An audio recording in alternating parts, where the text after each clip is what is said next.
Welcome to Nerderhertz presents the Commodore Amiga.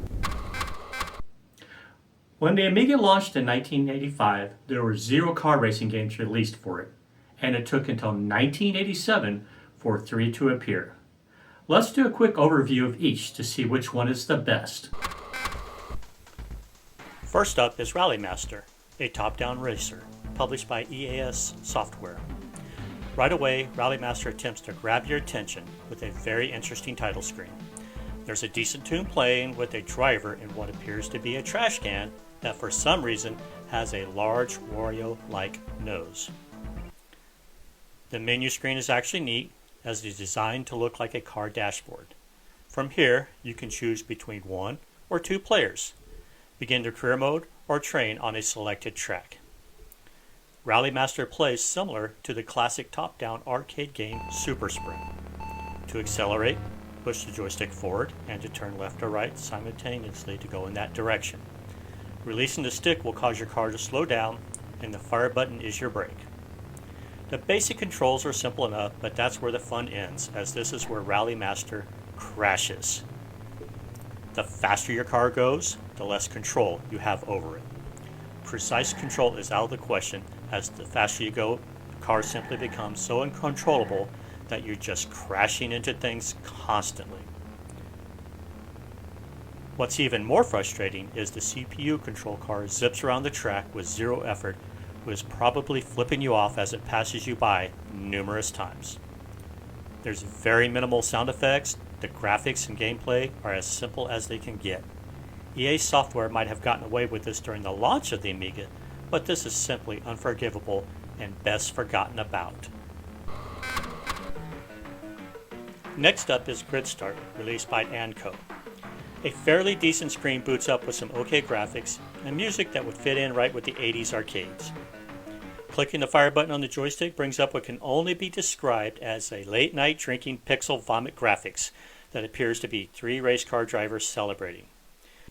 Thankfully, the menu system saves your eyeballs from further pain. Select a track, a level, and enter your initials to begin racing. The game resembles and plays like pole position, with some decent looking graphics and basic sound effects. With the exception it plays nowhere near as good. Just like Rally Master, the controls are a disaster. Go too fast and the car slides out of control into one of the plethora of hay bales on the side of the track. Whereas the computer AI opponents have no issue navigating around the turns at high speed. There is nothing remotely fun about this game. I'd rather play pole position on Atari 2600 than this.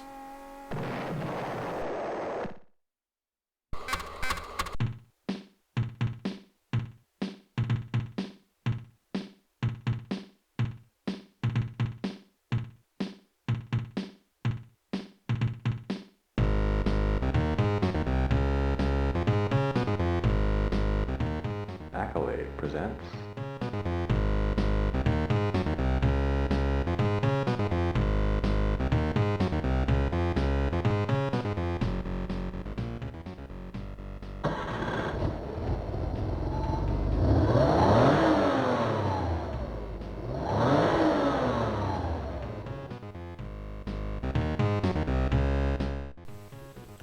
Next up is Test Drive by Accolade, where you get to select one of 5 exotic cars to drive from the 80s.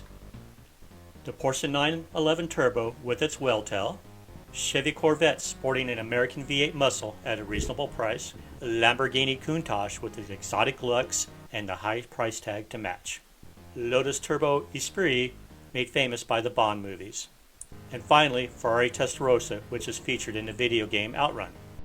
Even though there are faster cars, I'm going to go with my favorite, the Chevrolet Corvette. The game presents you with a very impressive render dashboard view of your selected car, and you are ready to start racing. Which you're on a mountain road with the goal to get to the top through a series of checkpoints where each section gets more and more difficult to navigate to get to the next one. You start out in neutral, rev that engine by pressing forward on the joystick, and press the fire button before redlining to launch with the sound of squealing tires. Steering is extremely intuitive as Acolyte put a dot on the steering wheel to indicate the direction the car will go, and steering is very smooth and natural, even with the directional joystick. As you accelerate, press the fire button to shift to the next gear. The faster you go, the higher your score will be at each checkpoint. However, with speed comes an increased challenge with navigating the road, as you have to worry about the mountainside to your right and the cliff to your left while weaving around incoming and oncoming traffic. Eventually, the police will also give chase, which you need to outrun them. Otherwise, they will get in front of you and hand out a speeding ticket. Graphically, the game is fantastic. The intro is memorable with a catchy tune. The car selection screen is killer, with nice representation of each vehicle and stats for the gearheads. The only negative with the graphics is the environments, as the mountain road never changes, which leads to boredom quickly. Overall, this is a great game for the time, and if you never played it, I highly recommend that you do so.